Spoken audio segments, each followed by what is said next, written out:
Welcome to T-SAT వీక్షకులకు. మనం ఈరోజు గుప్తులలో స్వర్ణయుగానికి సంబంధించిన ఒక విభాగాన్ని మనం చూడబోతున్నాం. స్వర్ణయుగము అనగానే ఆ రోజులలో కానీ ఈ రోజులలో కానీ ఎప్పటికైనా ప్రజలు సాంస్కృతిక పరంగా వికాసం చెందడం, శాస్త్రీయంగా అభివృద్ధి చెందడం, చాలా అద్భుతమైన జీవనాన్ని కొనసాగించడాన్ని మనం స్వర్ణయుగము అంటాం. సో అందులో భాగంగా కనుక మనం చూస్తే ఈ యొక్క ఆ కాలంలో వచ్చిన సైంటిఫిక్ డెవలప్మెంట్స్లో మొట్టమొదటిగా మనం చూడాల్సి వచ్చినప్పుడు వరూచిని అని పిలువబడే వాళ్ళు ఒక వ్యాకరణ గ్రంథాన్ని రాశారు. ఈ యొక్క వరూచిని రచించిన వ్యాకరణ గ్రంథాన్ని మనం ఏమంటామంటే ప్రాకృత ప్రకాశ అనే పేరుతో పిలిచేవాళ్ళం. ప్రాకృత ప్రకాశ అనే పేరుతో పిలిచాం. మరొక దానికి వచ్చే వరకు మనకు ధన్వంతరి గారు రచించింది ఒక వైద్య గ్రంథం. ఇది నిఘంటు, వైద్యానికి సంబంధించిన దాంట్లో. సో సుశ్రుతుడు, సుశ్రుత సంహిత అంటే మనకు యావత్ ప్రపంచ చరిత్రలోనే మనం గమనించినప్పుడు ఆ రోజులలోనే ఒక సర్జరీ చేయగలిగినంత నైపుణ్యత ఉన్న డాక్టర్ ఎవరంటే సుశ్రుతుడు. ఈయన రచించిన గ్రంథాన్ని ఏమంటామంటే సుశ్రుత సంహిత అంటాం. So one of the greatest and earliest doctor Sushruta. ఈ ఫుల్లీ అవేర్, ఈ నోస్ హౌ టు సర్జరీ. ఇంకొకటి కూడా మనం ఏం చెప్తామంటే సుశ్రుతుడు ప్రపంచంలో మొట్టమొదటగా ప్లాస్టిక్ సర్జరీ కూడా చేశాడని చెప్తారు. ప్లాస్టిక్ సర్జరీని కూడా చేసిన గొప్ప డాక్టర్ ఎవరంటే ఈయన గురించే మనం చెప్తాం. తర్వాతకు వచ్చే వరకు ఆర్యభట్ట. ఈ యొక్క ఆర్యభట్ట గురించి మనం వచ్చే వరకు ఇది ఖగోళానికి సంబంధించింది. ఈ ఖగోళమునకు సంబంధించిన దాంట్లో ఆర్యభట్టను చూడవలసి వచ్చినప్పుడు జనరల్గా పాశ్చాత్యులు ఏమని పిలుస్తారంటే ఇండియన్ న్యూటన్ అనే పేరుతో పిలుస్తారు. Indian Newton. సో న్యూటన్ ఏ విధంగా అయితే 3 లాస్ ఏవైతే ఉన్నాయో న్యూటన్ గమన నియమాల లాగానే ఈయనను కూడా అలా గొప్ప ఖగోళ శాస్త్ర పరిశోధకుడు ఈయన అని చెప్పేసి చెప్తూ వస్తాం. ఈయన ఒకటి సూర్య సిద్ధాంతం, రెండవది ఆర్యభట్టీయం అన్నది చెప్పాడు. ఏంటి ఇది అన్నది కనుక మనం చూస్తే సూర్య సిద్ధాంతము అన్నదానికి వచ్చే వరకు భూమికి మరియు సూర్యుడికి మధ్య దూరాన్ని తెలిపి ఆ రోజులలోనే ఒక సంవత్సరానికి దాదాపు 365 రోజులు కలవు అని చెప్పాడు. ఇంత మోడర్న్ డేస్లో సైంటిఫిక్ డెవలప్మెంట్స్ ఉండి మనం అనేక టెలిస్కోపులు ఉపయోగించి తెలుసుకున్న దూరాన్ని ఆయన ఆ రోజులలో తనకున్న విషయ పరిజ్ఞానం మేరకు ఖచ్చితమైన అంచనాలను వేసి త్రికోణమితి, ట్రిగనామెట్రీ సహాయంతో ఊహాత్మకంగా సంవత్సరానికి 365 రోజులని చెప్పాడు. అంటే ప్రాచీన కాలంలో భారతదేశంలో శాస్త్రీయ అభివృద్ధికి ఎటువంటి డోకా లేదు. ఆ రోజులలో జరిగిన శాస్త్ర సాంకేతిక అభివృద్ధి, ఇమాజినరీ కండిషన్స్ ఈనాడు ఆధునిక భారతంలో ఇంత అభివృద్ధిగా మనకు కనిపిస్తూ వస్తున్నాయి. ఇంత అభివృద్ధిగా కనిపిస్తూ ఉన్నాయన్నది మనం గుర్తుపెట్టుకోవాలి. ఆర్యభట్టీయము అనేది ఇది మ్యాథమెటికల్కి సంబంధించింది. ఈయన 0నే కాక 5 యొక్క విలువను కూడా ఆ రోజు తెలియజేశాడు అని చెప్తాం. 5 అనగానే మనం 22/7 అని చెప్తూ వస్తాం కదండి. 3 పాయింట్ సంథింగ్ అలా చెప్తూ పోతాం. సో 3.2 అలా చెప్తూ పోయేదాన్ని. ఈ యొక్క 0 మరియు 5 విలువలు తెలియజేసిన ఘనత కూడా మనకు ఆర్యభట్టకే చెందింది. ఈయన ఆర్యభట్టీయము అనే గ్రంథంలో తెలియజేశాడు అన్నది మనం చూసాం.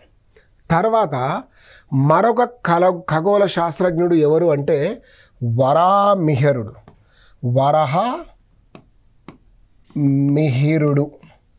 ఈ యొక్క వరాహమిహిరుడు ఏంటంటే ఒకటి ఈయన రాసింది బృహత్ సంహిత అన్నం. బృహత్ సంహిత దేనికి సంబంధించింది అన్నది కనుక మనం చూస్తే ఇది ఒక విజ్ఞాన సర్వస్వం. ఎన్సైక్లోపీడియా అంటాం మనం ఇంగ్లీష్లో. ఎన్సైక్లోపీడియా దేనికి సంబంధించింది అన్నదాన్ని మనం చూస్తే ఈయన ఆ రోజులలో ఖగోళం, వ్యవసాయం, వైద్యం, పశుపోషణ is a masterpiece for these things. వైద్యానికి కానీ, పశుపోషణ చేయడం కోసం కానీ, లేకపోతే ఇతరత్రమైన వాటికి కానీ అన్నిటినీ ఒక రకంగా చెప్పాలి అంటే కొన్ని తరాలకు ముందు ఈ యొక్క పుస్తకాలు, ముఖ్యంగా పెద్ద బాల శిక్ష అని ఒకటి ఉండేది. అది ఆ పెద్ద బాల శిక్ష అనే గ్రంథంలో అన్ని విషయాలు ఎట్లయితే చెప్పగలిగిందో ఈ విజ్ఞాన సర్వస్వంలో కూడా అంటే బృహత్ సంహిత అని పిలువబడే యొక్క విజ్ఞాన సర్వస్వంలో అలాంటి విషయాలు తెలియజేశాడు అని మనకు తెలుస్తుంది. బృహజ్జాతక అనేది ఖగోళానికి. సో ఇందులో ఉన్నది ఏంటంటే దాదాపు 9 గ్రహాలకు సంబంధించిన సమాచారాన్ని ఇవ్వడంతో పాటు ఆధునిక కాలంలో అనేక మంది జ్యోతిష్య శాస్త్రజ్ఞులు మీకు శుక్రగ్రహణం, గురుగ్రహణం, శనిగ్రహాల గురించి మీ జ్యోతిష్యం మొత్తాన్ని ఎలా చెప్తారో అది ఈ యొక్క బృహజ్జాతక అనే గ్రంథ ఆధారంగానే చెప్పబడుతుంది అనేది మనం తెలుసుకోవచ్చు. తర్వాత మరొకరు బ్రహ్మగుప్త్యం, గురుత్వాకర్షణ, ఈజ్ ఇండియన్ న్యూటన్, రకరకాలుగా అన్ని చెప్తూనే వస్తున్నాం. సో అదేవిధంగా మరికొన్ని ఈ కాలంలో జరిగిన విజ్ఞాన సర్వస్వాలను కనుక మనం పరిశీలించవలసి వస్తే రైట్, ఇంకా కొన్ని మనం చెప్పుకోవాల్సి వచ్చినప్పుడు ఇందాక మనం సుశ్రుతుడు అనేవాడు ఏం రాశాడు అని చెప్పుకున్నాం మనము. అంటే ఈ యొక్క సుశ్రుతుడు రచించిన దాంట్లో సుశ్రుత సంహిత అనేది ఒకటి చెప్పాం. అది కాక పాల్కాయన అని పిలువబడేవారు, పాల్కాయన అని పిలువబడేవాడు ఆ రోజులలో ఒక పశు వైద్య శాస్త్రాన్ని కూడా ఆయన రాశాడు అని చెప్తారు. పశు వైద్య శాస్త్రాన్ని పాల్కాయనుడు అని పిలువబడేవాడు. అదేవిధంగా పాల్కాయనుడితో పాటు కొంతమంది గొప్ప డాక్టర్స్ ఆ రోజు ఫిజిషియన్స్ రాసిన గ్రంథం ఏంటంటే నవనీతము అని పిలువబడే ఒకదాన్ని కొంతమంది కలిసి రాశారు. నవనీతము అని పిలువబడేది సమ్ ఫిజిషియన్స్ కొంతమంది కలిసి రాయబడింది. సో అట్లా ఆ రోజులలో మానవులకే కాదు పశువులకు కూడా రాయబడినది అన్నది మనకు చెప్తూనే ఉన్నాం. ఇవి కాక మనం కనుక గమనిస్తే ఈ కాలంలో ప్రధానంగా వాస్తు శిల్పకళలకు కూడా ఇది ఒక గొప్ప స్వర్ణయుగం. ముఖ్యంగా ఆనాటి పాలకులు బ్రాహ్మణ మతాభిమానులు అయినప్పటికీ అప్పటికే పౌరాణిక హైందవం పూర్తిస్థాయి హైందవ మతంగా పరిణామం చెందినప్పటికీ అన్య మతాల పట్ల తగు గౌరవాన్ని కలిగి ఉన్నారు అన్నది తెలుస్తుంది. అదే ఈ కాలం నాటి బౌద్ధ మత వాస్తు శిల్పకళలు లభ్యమవుతున్నాయని చెప్పొచ్చు. Even though rulers were admirers of the Hinduism, but they had religious tolerance towards all the religions. That is the best index of this Buddhist art and architectural developments. In that process, బౌద్ధ మతానికి సంబంధించినంతవరకు సారానాథ్ శిల్పకళ గుప్తుల కాలంలో ఆవిర్భవించినది అనేది మనం చెప్తాం. వాస్తవంగా ఈ యొక్క సారానాథ్ దగ్గర ఒక స్తూపం ఉంది. ఆ స్తూపం దగ్గర ఈ యొక్క శిల్పకళకు సంబంధించిన అనేకం వీరి కాలంలోనే అభివృద్ధి పరచబడ్డాయి అనేది మనం చూసాం. గుప్తుల కాలంలో బౌద్ధ గుహాలయాలకు ద బెస్ట్ ఎగ్జాంపుల్ అజంతా దగ్గర ఉన్న 31/9 అంటే వేరే వేరే కాలంలో వచ్చినప్పటికీ కూడా ప్రారంభం అయినది మాత్రం ఈ యొక్క గుప్తుల కాలంలో అన్నది మనకు తెలుస్తుంది.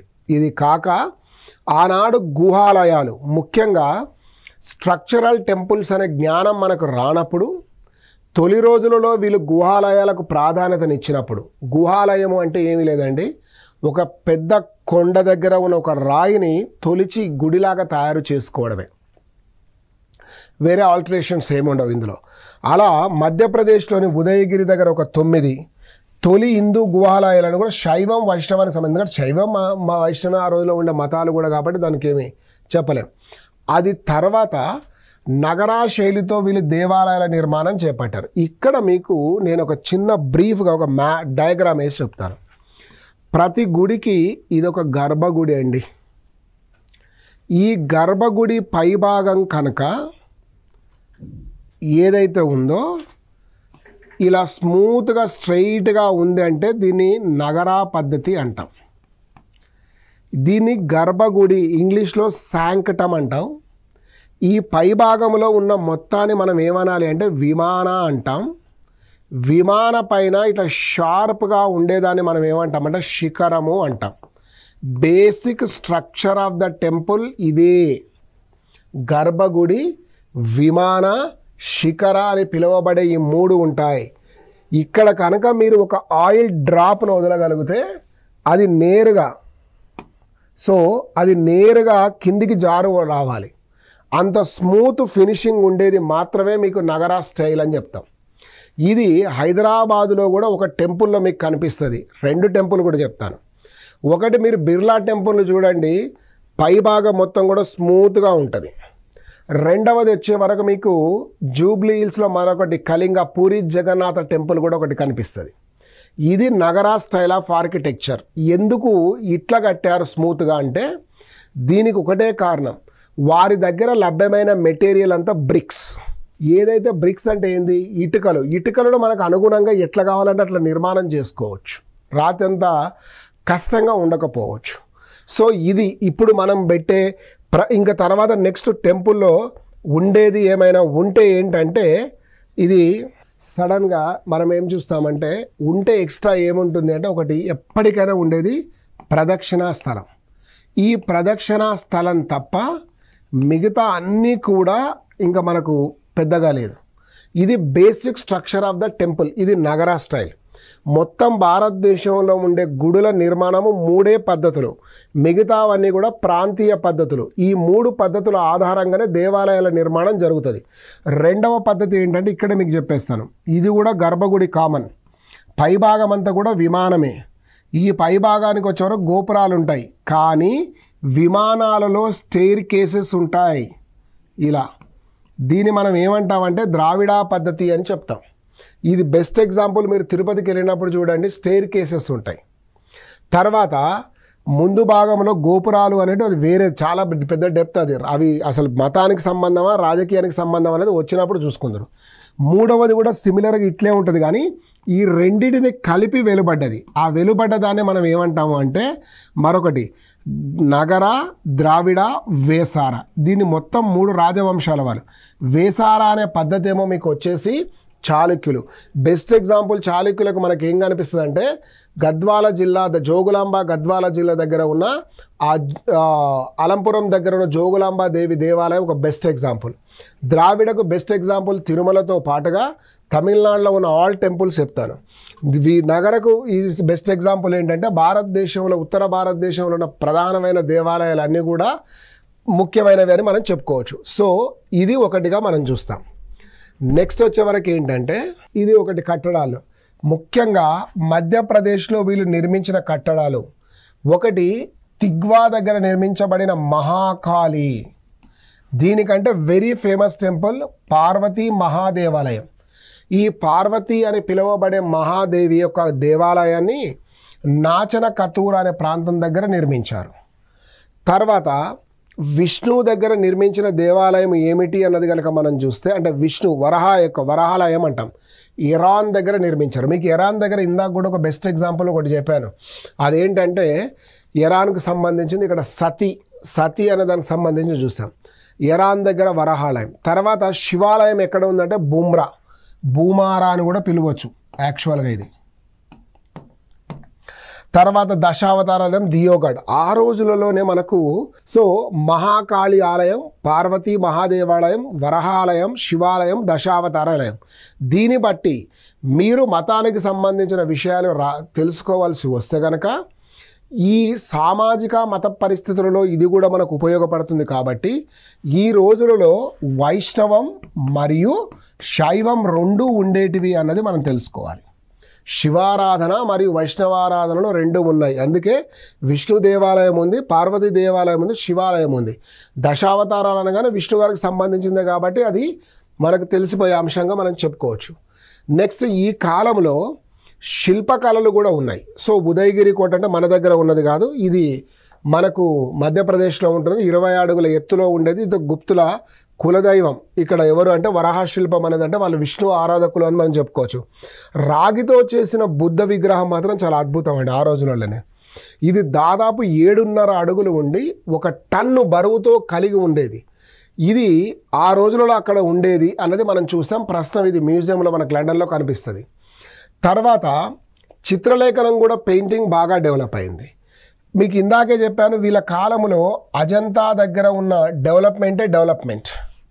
మనకు శిల్పకళ అనగానే ఎవరైనా సౌందర్యవతి అనే మనిషి కనిపించినా కూడా మనం ఏమంటాం, అజంతా ఎల్లోరాలో ఉన్న శిల్పంలా ఉంది అంటాం. అంటే ఎంత అద్భుతమైన చిత్రలేఖనమో, ఎంత అద్భుతమైన శిల్పకళ అన్నది మనం చూసుకోవచ్చు. అలా అజంతా దగ్గర ఉన్నది. ఇది అజంతా అనే ప్రాంతం ఎక్కడ ఉంది అంటే మహారాష్ట్రలోని ఔరంగాబాద్ దగ్గర జిల్లాలో కలదు.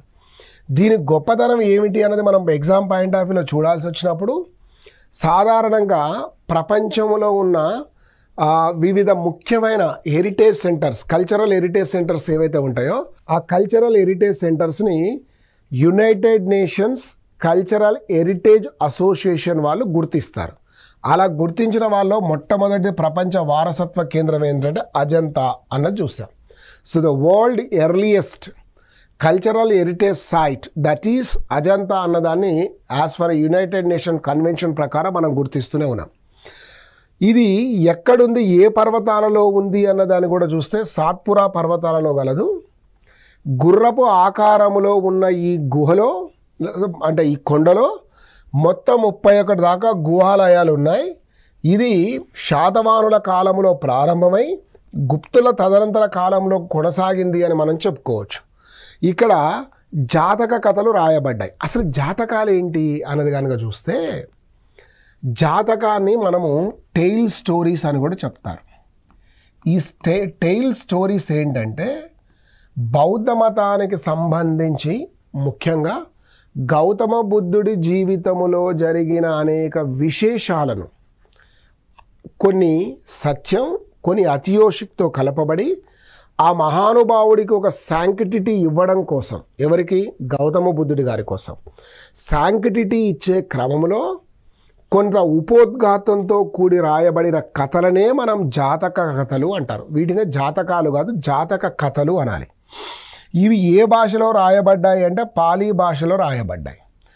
రాయబడిన ఈ యొక్క గ్రంథములలో పేర్కొనబడిన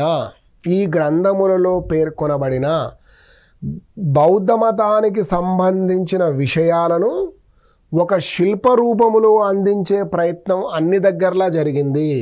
అలా శిల్పరూపం మరియు చిత్రరూపంలో జరిగింది.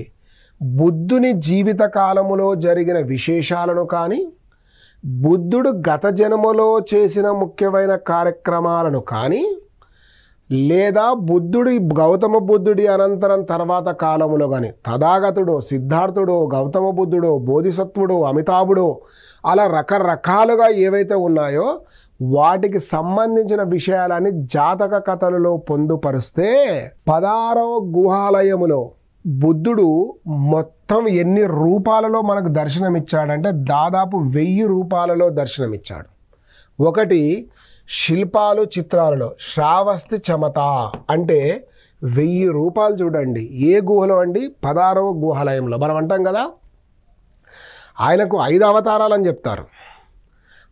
1000 రూపాలలో మనకి ఇక్కడ దర్శనం ఇచ్చాడు. అంటే బుద్ధునికి శాంక్టిటీ ఇవ్వడం, to create him as one of the mightiest one in the world, చాలా గొప్పవాడిని చేయడం కోసం మనం చేసే ప్రయత్నంలో ఎవరినైతే ఎట్లా చెప్తామో ఆ మహానుభావుడైన బుద్ధుడిని కూడా గొప్పవాడిని చేసే క్రమంలో ఆయనకు అన్ని ఇచ్చాం. అంటే is a very very mightiest person అని చెప్పడం కోసం.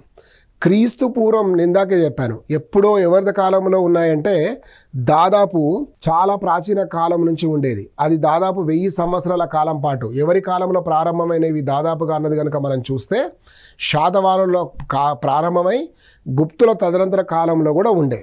తర్వాత ఈ యొక్క 1000 సంవత్సరాల సుల్తాన్ గంజ్, మీకు ఇందాక చెప్పింది ఏంటంటే లండన్ మ్యూజియంలో ఉందని నేను ఒకటి చెప్పాను కదండి. గౌతమ బుద్ధుడికి సంబంధించిన 7.5 ఎత్తుల అడుగుల ఉన్న ఒక లోహ విగ్రహం ఎవరిది? బుద్ధుడికి సంబంధించింది. ప్రస్తుతం బర్మింగ్హామ్ అంటే ఈ లండన్ మ్యూజియంలో ఒకటి కలదు అన్నది మనకు తెలుస్తుంది. సో అది ఒకటిగా మనం చెప్పుకోవచ్చు. నెక్స్ట్ వచ్చే వరకు మనకేంటంటే ఇవన్నీ కూడా ఎవరి దగ్గర జరిగాయి అన్నది మనం చూస్తే 2వ చంద్రగుప్తుడి కాలంలో జరిగిన విషయాలు. 2వ చంద్రగుప్తుడితో పాటుగా మనం ఇది స్వర్ణయుగము అని ప్రూవ్ చేసాం. ఈ 2 విషయాలను మనం గుర్తుంచుకోవాలి. అది 2వ చంద్రగుప్తుడి కాలంలో ఏం జరిగిందంటే ఇవన్నీ జరిగినవి. అందుకే దాన్ని ఏమన్నామంటే స్వర్ణయుగం అన్నామని చెప్పుకోవడానికి పనికొచ్చే అంశాలు. దీని తర్వాత మీరు నెక్స్ట్ కనుక చూస్తే 2వ చంద్రగుప్తుడి అనంతరం ఈ గుప్త సామ్రాజ్యానికి పాలకులైన వాళ్ళు ఎవరు అన్నదాన్ని కనుక మనం చూస్తే కుమారగుప్తుడు పాలకుడయ్యాడు. కుమారగుప్తుడు చాలా గొప్పవాడు. ఈయన 5వ శతాబ్దములో నలందా విశ్వవిద్యాలయాన్ని స్థాపించాడు. సరే, ఇది 11, 12వ శతాబ్దాల కాలంలో బక్తియార్ ఖల్జీ దీన్ని ధ్వంసం చేశాడని ఏదేదో చెప్తూ వస్తున్నాం. సరే, అవన్నీ సత్యాలు అసత్యాల ఎంత మేరకు అన్నదాన్ని మనం పక్కకు పెట్టి డిస్కషన్ మొదలు పెడితే, ప్రపంచంలో అత్యంత ప్రాచీన విద్యాలయాలకు నిలయం ఏది అంటే భారతదేశమే. అందులో తొలినాలలో మీరు చూసే వరకు ఏంటంటే తక్షశిల, తర్వాత కాలంలో నాగార్జునకొండ, ఆ తర్వాత కాలంలో నలంద. బీహార్లోని నలంద విశ్వవిద్యాలయం ఆ రోజులలోనే 10,000 మంది దాకా రెసిడెన్షియల్ విద్యా విధానాన్ని అందించిందంటే ఎంత గొప్పదో మనం చూడండి. దేశ విదేశాల నుంచి ఇక్కడికి వచ్చే వాళ్ళు చదువుకోవడానికి, ముఖ్యంగా మహాయాన బౌద్ధ మతస్థులకు ఇది ఒక గొప్ప విశ్వవిద్యాలయం. అసలు మహాయానం ఏంది, బౌద్ధం ఏంది? బౌద్ధంలో 32 రకాల శాఖలు ఉన్నాయండి. తర్వాత కాలంలో చీలిపోయి స్థవిరవాద, మహాసాంఘిక, ఈనయానం, మహాయానం, వజ్రయానం, రాజగిరిక, చైత్యక, సో ఇట్లా చాలా ఉండేది. ఆ చాలా ఉన్న వాటిలో మహాయానం ఒక చాలా పాపులారిటీ ఉంది. ఆ చాలా పాపులారిటీ ఎందుకు వచ్చింది మహాయానానికంటే, పూర్వకాలములోనే ఆచార్య నాగార్జునుడే ఈ యొక్క మహాయాన బౌద్ధ మతాన్ని ప్రారంభించాడని, ఆయననే దానికి పితామహుడని, అందుకే భారతదేశంలో విగ్రహారాధన వచ్చిందని, అలా ఇది వెరీ పాపులర్ అయింది. కాబట్టి దీనికి సంబంధించిన వాళ్ళందరూ కూడా ఆ యొక్క విద్యను నలంద విశ్వవిద్యాలయం నందు వాళ్ళు చదువుకునేవారు అన్నది మనం చూసాం. అయితే ఉయాన్ సాంగ్ ప్రకారం 8,500 1,500 ఆచారం అంటే దాదాపు నేను ఇందాక చెప్పాను 10,000 మంది. మరి ఉయాన్ సాంగ్ ఎందుకు వచ్చాడు ఇక్కడ అన్నది కనుక చూస్తే, వాస్తవంగా ఉయాన్ సాంగ్ గుప్తుల అనంతరం అధికారానికి వచ్చిన హర్షవర్ధనుడి దగ్గర వచ్చాడు. హర్షుడు అంటాం. ఈ హర్షుడు దగ్గర ఉండేవారు. హర్షుడు భారతదేశాన్ని పాలిస్తున్నప్పుడు చైనా లేదా టిబెట్ బౌద్ధ యాత్రికుడు ఒకరు వచ్చారు, ఆయన ఉయాన్ సాంగ్. ఆయన ఇక్కడ ఉండి ఒక సియూకి అనే గ్రంథాన్ని రాశాడు. సియూకి అనే గ్రంథాన్ని ఆయన రాసేటప్పుడు భారతదేశంలో బౌద్ధ మతానికి సంబంధించిన అనేక విశేషాలను అందులో పొందుపరుస్తూ, నలంద విశ్వవిద్యాలయంలో 8,500 మంది విద్యార్థులు, 1,500 మంది ఆచార్యులు, దాదాపు 10,000 మంది ఏకకాలంలో ఇక్కడ రెసిడెన్షియల్ నివాసం ఉంటూ విద్యను అభ్యసించేవాళ్ళు, విద్యను బోధించేవాళ్ళు. ఇక్కడ విద్యార్థులు కూడా దేశ విదేశాల నుంచి వచ్చిన వాళ్ళు ఉన్నారు. ఆ రోజులలోనే వీళ్ళు ఒక ఎంట్రన్స్ టెస్ట్ అంటే ఓరల్ టెస్ట్ ద్వారా వీళ్ళు వాళ్ళకి సీట్ ఇచ్చే కార్యక్రమం చేపట్టారనేది మనకు తెలుస్తుంది. ఈయన కాలంలో ఈ యొక్క తెల్ల హునులు భారతదేశంపై దాడి చేస్తే వారిని తరిమేసిన వాడు స్కందగుప్తుడు అని మీకు స్టార్టింగ్లో కూడా మొదటి ఎపిసోడ్లో కూడా పాఠం చెప్పాను. అయితే ఈ స్కందగుప్తుడి కాలాన్ని అంటే మొదటి కుమారగుప్తుడి కాలానికి వచ్చే వరకు చైనాలో ఉన్న ఆటవిక జాతుల వారు భారతదేశం మీద ఫోకస్ చేశారు. వాళ్ళు సంచార జీవనం, ప్రాక్టికల్గా చెప్పాలంటే సంచార జీవనం. ఇలా సంచార జీవనానికి అలవాటు పడ్డ ఈ తెల్ల హునులు భారతదేశం మీద పడ్డారు. ఒకవేళ ఆ రోజు స్కందగుప్తుడు కనుక వాళ్ళని అడ్డుకొని ఉండకపోయి ఉంటే span of few days they massacred అంటే భారతదేశంలో ఒక విధ్వంసాన్ని సృష్టించేవాళ్ళు. ఆటవికులు కదా, వాళ్ళకు నాగరికత తెలియని వాళ్ళు. సో కానీ లక్కీలో ఇక్కడ ఏం జరిగిందంటే స్కందగుప్తుడు వాళ్ళని ఓడించడం వల్ల వచ్చిన లాభము నష్టము రెండు ఉన్నాయి. లాభం ఏంటంటే గుప్త సామ్రాజ్యం కొంతకాలం కొనసాగింది. నష్టం జరిగింది ఏంటి ఇందులో అన్నది కనుక మనం చూస్తే, వీళ్ళు వెళ్ళి ఆ రోమన్ సామ్రాజ్యాన్ని ధ్వంసం చేస్తే రోమన్ సామ్రాజ్యం ధ్వంసం అయింది. మళ్ళీ అదొక పెద్ద బాధ, అది ఒక బాధే. సో స్కందగుప్తుడి కుమారగుప్తుని కుమారుడి గురించి చూసాం. స్కందగుప్తుడు కాలంలో మరొక్కసారి కూడా తెల్ల హునులు దాడి చేశారు. రెండోసారి కూడా ఫెయిల్ అయ్యారు. వీళ్ళు ఫెయిల్ అయ్యి ఎక్కడికి వెళ్ళారా వీళ్ళంటే రోమన్ సామ్రాజ్యానికి వెళ్ళి దాన్ని ధ్వంసం చేస్తే ఇక్కడున్న ఈ గుప్తులు నాశనం అయ్యారని చెప్పొచ్చు. అయినా స్కందగుప్తుడి కాలంలో స్కందగుప్తుడు గుప్తరాజుగా ఉన్నప్పుడు గుజరాత్ ప్రాంత పాలకులుగా లేదా గవర్నర్లుగా ఉన్నవారు ఎవరంటే చక్రపాలి, ఆయన కుమారుడైన పారణదత్తలు. ఇద్దరు సుదర్శన తటాకాన్ని శుద్ధి చేశారు లేదా మరమ్మత్తు చేశారు. అసలు సుదర్శన తటాకం మనకు ప్రతి ఎగ్జామ్లో ఇంపార్టెంట్ అండి. సుదర్శన అంటే అంటే మంచి, దర్శనము అంటే దాన్ని దర్శించుకోవడం వల్ల మంచి భావన కలుగుతుంది. ఎవరైనా చూడండి, కాస్త చెరువును చూస్తే, నీరుని చూస్తే ఎక్కడో లేని ఆనందం ప్రతి మానవుడికి, ప్రతి జీవికి కలుగుతుంది. The relation between the water and the life. ఈ సుదర్శన తటాకాన్ని మొదటగా ఎవరు తవ్వించారు అన్న దాన్ని చూస్తే చాలా పెద్ద ఇంట్రెస్టింగ్ అండ్ దీంట్లో క్వశ్చన్స్ కూడా రెగ్యులర్గా వస్తాయి. మౌర్య చంద్రగుప్తుడి కాలంలో ఆయన గవర్నర్ అయిన పుష్యగుప్తుడు తవ్వించాడు, లేదా ఈయననే యశగుప్తుడు అని కూడా అంటారు. పూడిక వచ్చిన తర్వాత మౌర్య చంద్రగుప్తుని గవర్నర్ అశోకుడు దీన్ని అశోకుడి కాలంలో ఆయన గవర్నర్ తుషపా శుద్ధి చేశాడు, అంటే రిపేర్ చేయించి పూడిక తీయించి దాన్ని వాడుకలోకి తేవడం అనేది జరిగింది. అదే సమయంలో అశోకుడు ఈ యొక్క అసలు ఎక్కడ ఈ సుదర్శన తటాకము ఉంది అని అంటే గిర్నార్ అంటాం. దీనికి మరొక పేరే జూనాగఢ్. గిర్నార్ కానీ జూనాగఢ్ ఈ రెండింటి దగ్గర అనుకుంటాం. ఇక్కడ అశోకుడు ఒక శాసనాన్ని వేయించాడు, దాన్నే గిర్నార్ లేదా జూనాగఢ్ శాసనం అని కూడా చెప్తాం, ఒక శిలా శాసనం అది. తర్వాత దీన్ని మళ్ళీ పూడిక వస్తే క్రీస్తు శకం 1వ శతాబ్దంలో రుద్రదామనుడు అని పిలువబడే పాలకుడు శకరాజు దీన్ని 2వసారి శుద్ధి చేయించి, ఎందుకంటే ఆల్రెడీ మొదటిసారి అశోకుని గవర్నర్ చేయించాడు కదా, రుద్రదామన్ అనేవాడు 2వసారి శుద్ధి చేయించి దీన్ని మళ్ళీ ఒక శాసనాన్ని వేశాడు. ఆ శాసనాన్ని మనం ఏమంటామంటే గిర్నార్ లేదా జూనాగఢ్ శాసనం అంటాం. ఈ గిర్నార్ లేదా జూనాగఢ్ శాసనానికి ఉన్న గొప్ప పేరు ఏంటంటే భారతదేశంలో మొట్టమొదటి సంస్కృత శిలాశాసనము అని కూడా చెప్పుకోబడుతుంది. ఇది రుద్రదామన్కి సంబంధించి. తర్వాత వీళ్ళు చేశారు అంటే చూడండి, మౌర్య చంద్రగుప్తుడి కాలంలో క్రీస్తు శకం 290లో అనుకున్న, రఫ్లీగా నేను 320 నుంచి 290 అనుకుంటున్నా. సో అప్పటి నుంచి దాదాపు క్రీస్తు శకం అంటే 700 సంవత్సరాలకు పైచీలు ఈ సుదర్శన తటాకము అనేది పనిచేసి ఇక్కడ ఉన్న ప్రజలకు సేవలు అందించింది. అంటే చూడండి, ఆ రోజులలోనే మన వాళ్లకు చెరువు తటాకం అంటే ఈ లేకులను నిర్మించి నీటిని నిల్వ చేసుకొని వేసవి కాలంలోనో ఇతరత్ర నీటి అవసరాలు ఉన్నప్పుడు వినియోగించుకోవడానికి పనికొచ్చేదే చెరువు. అంత ఇంపార్టెన్స్ అని ఇచ్చారు. ఇంతవరకు మనం చర్చించిందల్లా కూడా 2 టాపిక్స్లో ఏంటంటే ఇట్లా గుప్తులు, గొప్ప పాలకులు, వారిలో ఉన్న మంచి రూలర్స్ని ఎవరిని చూసాం? మొదటి చంద్రగుప్తుడు, సముద్రగుప్తుడు, 2వ చంద్రగుప్తుడు, కుమారగుప్తుడు, స్కందగుప్తుడు, గ్రేటర్ గుప్తాస్ అంటాం. వాళ్ళ స్వర్ణయుగం చూసాం. మిగతా అంశాలను నెక్స్ట్ ఎపిసోడ్లో మనం చూద్దాం. Thank you all.